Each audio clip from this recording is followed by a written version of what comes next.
બીજા દિવસ પણ ઉગી ગયો છે। બીજા દિવસે સવારના દાંતણ કર્યા હારા અમે પ્રદીપભાઈને નિમેશભાઈને બ્રશ કર્યા રહ્યા। આપણે પહેલાં દેશી દાંતણ કર્યા હારા, કારણ કે બ્રશ લાયા નહોતા, ભૂલી ગયા હતા, એટલે દેશી દાંતણ કરવું પડ્યું હતું। દાંતણ પણ લઈ ગયા હતા હારે। અને હોટલ છે સરસ, જ્યાં મંદિરની બાજુમાં જ છે, અને ત્યાં સરસ આપણે સસ્તા ભાવમાં રૂમ મળી જાય, નાવા ધોવાનું રહેવાની સગવડ પણ તમને મળી જાય, ઘર જેવું કરશે। અને સવારનું અહીંયા રૂમ લઈ લેશો તો કોઈ ટેન્શન નહીં। પછી અમે આવી ગયા અમે ગોમતી ઘાટની અંદર કેટલી બધી વસ્તી હતી, અને સરસ દરિયો પણ સરસ લાગતો હતો। કેટલી બધી વસ્તી ફોટા પડાવતી હતી, દરિયો જોતી હતી, અને હું પણ શૂટિંગ થોડું કરી લીધું એમનું। અને જોઈ લો તો જેટલી બધી વસ્તી છે, આગળ જુઓ તો, અને નાનું એક પણ બીજું પણ મંદિર હતું, અને વસ્તીનો નજારો પણ બહુ સરસ લાગતો હતો। અને એકબીજાને ફોન પકડાવતા હતા અને ફોટા પાડતા હતા। અંદર થોડા માણસો નાહતા પણ હતા। અને આગળ જુઓ, આગળ જેટલું મોટું બિલ્ડિંગ છે ત્યાં મંદિર હતું ના। નિમેશભાઈ નીચે ગયા છે, મેં પણ થોડો નીચે જઈને એમનો સીન લઈ લીધો, કારણ કે નીચે હાથ પગ ધોવાઈ ગયા હતા। હું પણ તમને દરિયો બતાડી દઉં। દરિયો જુઓ કેટલું વિશાળ પાણી છે ને, એટલો મોટો દરિયો છે કે જ્યાં એમનો શેડો દેખાતો નથી।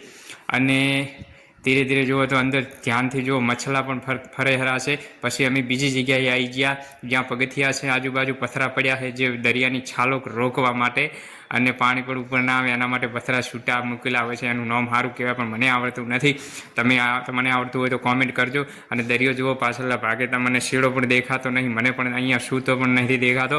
અને દરિયો પણ શાલક મારેલો, બહુ પણ મજા આવે ખરી છે। આ ભાઈઓ બધા ફોટા પડાવવા અહીંયા આવ્યા છે, હું પણ થોડું શૂટિંગ કરવા આવી ગયો તમે લોકોને દરિયો બતાવવા માટે। અને જુઓ તો થોડું અહીંયા કેટલી વિશાળ કહેવાય કે છાલોક મારે ખરો દરિયો। આગળ જુઓ તો, અને નિમેશભાઈ દરિયા નીચે અંદર પથરામાં ઉતર્યા છે ફોટો અને સેલ્ફી પડાવવા માટે, એમના ઘરનાને બતાવવા માટે। અને અમને એમ કહેરા કે તમે પણ અંદર આવતા રહો, દૂરથી આવતા રહો।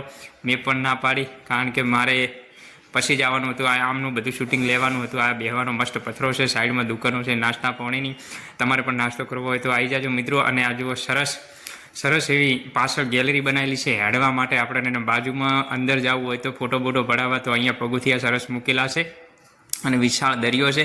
અને છાલકો આવેલી જુઓ, બહુ સરસ જોવા માટે એકદમ નજારો મસ્ત લાગે છે। અને દૂર નિમેશભાઈ ઊભા છે, જે ફોટો પડાવે હેરા પાસે જઈને। પાછળ દ્વારકાધીશનું મંદિર છે, અને ગોમતી ઘાટની જગ્યા છે આરિયા, બહુ તમારા પૈસા વસૂલ થઈ જાય, બહુ સરસ જગ્યા છે। તમે પણ આવજો, ટેન્શન હશે તો ટેન્શન પણ ખસી જશે।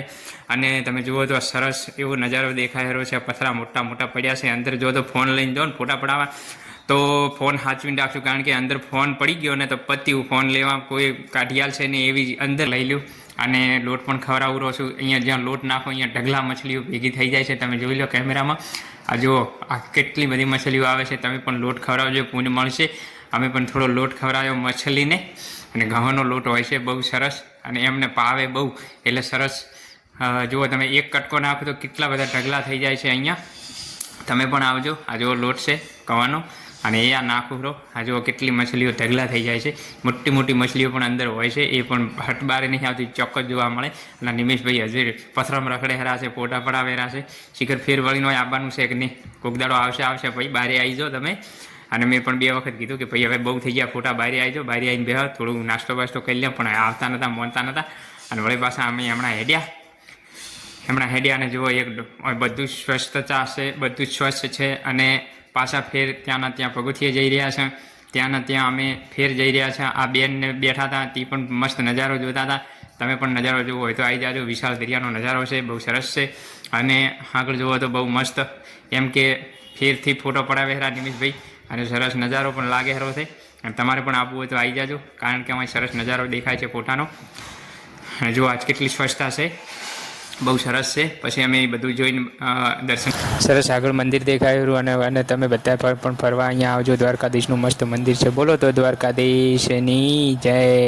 વિડીયોને લાઇક શેર કોમેન્ટ જરૂરથી કરજો। અમે પણ હવે ચાલી ગયા છે ત્યાંથી, અને GRD લુમકાભાઈ ઓફિશિયલ ચેનલને સબસ્ક્રાઈબ કરી નાખજો। બોલો દ્વારકાધીશની જય।